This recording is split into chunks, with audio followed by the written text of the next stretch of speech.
ಪ್ರತಿಕೂಲ ಹವಾಮಾನದಲ್ಲೂ ದ್ರಾಕ್ಷಿ ಹಣ್ಣುಗಳನ್ನು ಬೆಳೆಯುವ ಮೂಲಕ ಉತ್ತಮ ಆದಾಯ ಪಡೆಯುವುದರೊಂದಿಗೆ ಪ್ರವಾಸಿಗರನ್ನು ತೋಟದತ್ತ ಸೆಳೆಯುವ ವಿನೂತನ ಪ್ರಯತ್ನ ಮಾಡಿರುವ ಚಾಮರಾಜನಗರ ಜಿಲ್ಲೆಯ ರೈತರೊರ್ವರ ಯಶೋಗಾಥೆ ಇಲ್ಲಿದೆ.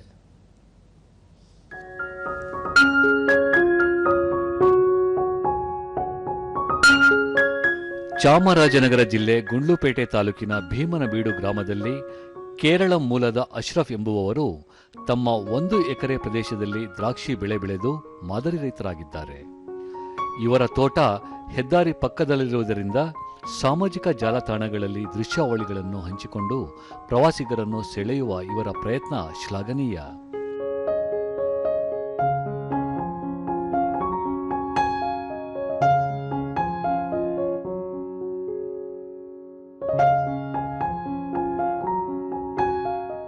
ಪ್ರತಿನಿತ್ಯ ಸಾವಿರಾರು ಮಂದಿ ಪ್ರವಾಸಿಗರನ್ನು ಆಕರ್ಷಿಸಿ ತೋಟಕ್ಕೆ ಭೇಟಿ ನೀಡುವ ಪ್ರತಿಯೊಬ್ಬರಿಗೆ 25 ರೂಪಾಯಿ ಶುಲ್ಕ ವಿಧಿಸುವ ಮೂಲಕ ಆದಾಯ ದ್ವಿಗುಣ ಮಾಡಿಕೊಳ್ಳುವ ಜೊತೆಗೆ ಪ್ರತಿಕೂಲ ಹವಾಮಾನದಲ್ಲೂ ದ್ರಾಕ್ಷಿ ಬೆಳೆಯುತ್ತಿರುವ ಪರಿಶ್ರಮಿ ರೈತ ಅಶ್ರಫ್ ಯುವ ರೈತರಿಗೆ ಸ್ಫೂರ್ತಿಯಾಗಿದ್ದಾರೆ.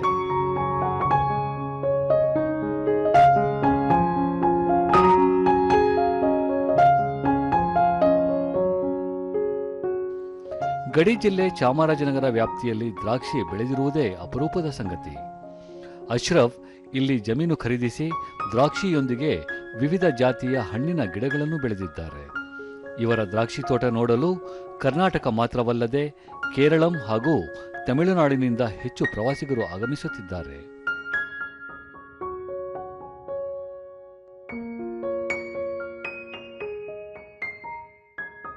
ತೋಟದ ಮಾಲೀಕ ಅಶ್ರಫ್ ದ್ರಾಕ್ಷಿ ತೋಟದ ಬಗ್ಗೆ ಸಾಮಾಜಿಕ ಜಾಲತಾಣದಲ್ಲಿ ಅಪ್ಲೋಡ್ ಮಾಡಿದಾಗ ಪ್ರವಾಸಿಗರಿಂದ ಸಕಾರಾತ್ಮಕ ಸ್ಪಂದನೆ ಸಿಕ್ಕಿದ್ದು ಹೊರ ರಾಜ್ಯಗಳಿಂದಲೂ ಸಾವಿರಾರು ಪ್ರವಾಸಿಗರು ತೋಟಕ್ಕೆ ಭೇಟಿ ನೀಡುತ್ತಿದ್ದಾರೆ. ಇಲ್ಲಿನ ಆಹ್ಲಾದಕರ ವಾತಾವರಣವನ್ನು ಅನುಭವಿಸಿ ಪ್ರಶಂಸೆ ವ್ಯಕ್ತಪಡಿಸುತ್ತಿದ್ದಾರೆ ಎಂದು ತಿಳಿಸಿದರು. ನಮ್ಮದೊಂದು ಆಯುರ್ವೇದ ರಿಸೋರ್ಟ್, ಅದರಲ್ಲಿ ಬರ ವಿಸಿಟರ್ಸ್ಗಳಿಗೆ ಗೆಸ್ಟ್ಗಳಿಗೆ ಏನೋ ಒಂದು ಚೇಂಜಸ್ ಇರಬೇಕು ಅಂತ ಒಂದು ಭಾವನೆ ಮೇಲೆ ನಾನು ಮಾಡಿರೋದು.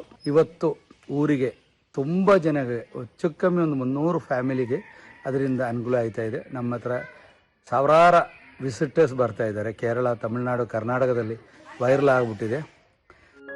ಪ್ರವಾಸಿಗರಾದ ರವಿ ಅಶ್ರಫ್ ಅವರು ಜಿಲ್ಲೆಯಲ್ಲೇ ಮೊದಲ ಬಾರಿಗೆ ದ್ರಾಕ್ಷಿ ಬೆಳೆದಿರುವುದು ಎಲ್ಲರ ಗಮನ ಸೆಳೆದಿದೆ ಎಂದರು. ಇಲ್ಲಿ ಬಂದು ತುಂಬಾ ನೋಡಿದೀವಿ, ತುಂಬಾ ಖುಷಿ ಆಯ್ತಿದೆ. ತುಂಬಾ ಪ್ರವಾಸಿಗರು ಏನೋ ಜಾತ್ರೆ ಅನ್ನೋ ಮಟ್ಟಿಗೆಯಲ್ಲಿ ತುಂಬಾನೇ ಜನ ಸೇರಿದ್ದಾರೆ. ಇಲ್ಲಿ ಕೇರಳ ರಾಜ್ಯದಿಂದ ಬಂದಿರೋಂಥ ಜನಗಳು ತುಂಬಾನೇ ಜಾಸ್ತಿ. ಲೋಕಲ್ ಜನಗಳು ಬರ್ತಾ ಇದ್ದಾರೆ, ಅಕ್ಕಪಕ್ಕ ಲೋಕಲ್ ಜನಗಳು ಬರ್ತಾ ಇದ್ದಾರೆ ಮಧ್ಯ. ಬಟ್ ಜಾಸ್ತಿ ಕೇರಳದಿಂದ ಜನಗಳು ತುಂಬಾನೇ ಬಂದಿದ್ದಾರೆ. ಮತ್ತೋರ್ವ ಪ್ರವಾಸಿಗರಾದ ತಸ್ನಿಮಾ ದ್ರಾಕ್ಷಿ ತೋಟವು ರುಚಿಕರವಾದ ಹಣ್ಣುಗಳಿಂದ ಕೂಡಿದ್ದು ತೋಟ ವೀಕ್ಷಣೆಯೇ ಮನಸ್ಸಿಗೆ ಆಹ್ಲಾದಕರ ಅನುಭವ ನೀಡುತ್ತದೆ ಎಂದು ಹೇಳಿದರು.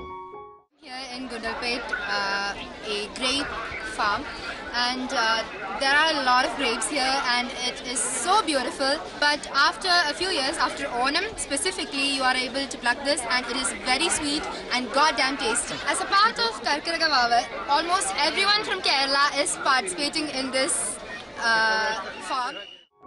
ಇನ್ನೋರ್ವ ಪ್ರವಾಸಿಗರಾದ ಶ್ರೇನು ಸ್ನೇಹಿತರೊಡನೆ ಪ್ರವಾಸಕ್ಕೆಂದು ಬಂದಿದ್ದು ಇಲ್ಲಿನ ಅಪರೂಪದ ದ್ರಾಕ್ಷಿ ತೋಟ ಕಂಡು ಸಂತಸವಾಯಿತು ಎಂದು ಖುಷಿ ಹಂಚಿಕೊಂಡರು. Very well grapevines are designed and very beautifully cared in this area, and very fantastic place. What a nice, wow, very beautiful. In my group 25 persons are here. ಸ್ಥಳೀಯ ವ್ಯಾಪಾರಿ ಸಂತೋಷ್ ಅಶ್ರಫ್ ಅವರು ಇಲ್ಲಿ ದ್ರಾಕ್ಷಿ ತೋಟ ಮಾಡಿರುವುದರಿಂದ ಈ ಭಾಗದಲ್ಲಿ ಸಂಚರಿಸುವ ಸಾವಿರಾರು ಜನ ಇಲ್ಲಿ ಭೇಟಿ ನೀಡುತ್ತಿದ್ದಾರೆ. ಹಾಗಾಗಿ ಇಲ್ಲಿ ಮಳಿಗೆ ತೆರೆದಿದ್ದು ಉತ್ತಮವಾಗಿ ವ್ಯಾಪಾರವಾಗುತ್ತಿದೆ ಎಂದರು. ಸುಮಾರು ಕೇರಳ ಮತ್ತೆ ನಮ್ಮ ಕರ್ನಾಟಕ ಮತ್ತೆ ತಮಿಳುನಾಡಿನ ಪ್ರತಿನಿತ್ಯ ಸುಮಾರು ಸಾವಿರಾರು ಜನ ಭೇಟಿ ಕೊಡ್ತಿದ್ದಾರೆ. ಈ ಭೇಟಿ ಕೊಡೋದ್ರಿಂದ ಇಲ್ಲಿನ ಸುತ್ತಮುತ್ತಲಿನ ಜನಗಳ ಅಂಗಡಿ ಮುಗ್ಗಟ್ಟುಗಳಿಗೆ ಒಳ್ಳೆ ವ್ಯಾಪಾರ, ಮತ್ತೆ ಹಾಗೆ ನಮ್ಮ ಇಲ್ಲಿನ ಗುಂಡ್ಲುಪೇಟೆ ತಾಲೂಕಿನ ಪ್ರವಾಸೋದ್ಯಮಕ್ಕೆ ತುಂಬಾ ಸಹಕಾರಿಯಾಗಿದೆ ಮತ್ತು ಉತ್ತಮವಾಗಿದೆ ಅಂತ ಹೇಳ್ಬೋದು. ಒಟ್ಟಾರೆ ದ್ರಾಕ್ಷಿ ತೋಟ ರೈತ ಅಶ್ರಫ್ ಅವರಿಗೆ ಉತ್ತಮ ಆದಾಯ ತಂದುಕೊಡುತ್ತಿದ್ದು ಸ್ಥಳೀಯ ಪ್ರವಾಸಿ ತಾಣವಾಗಿ ರೂಪುಗೊಂಡಿರುವುದು ಸಂತಸದ ವಿಷಯವಾಗಿದೆ.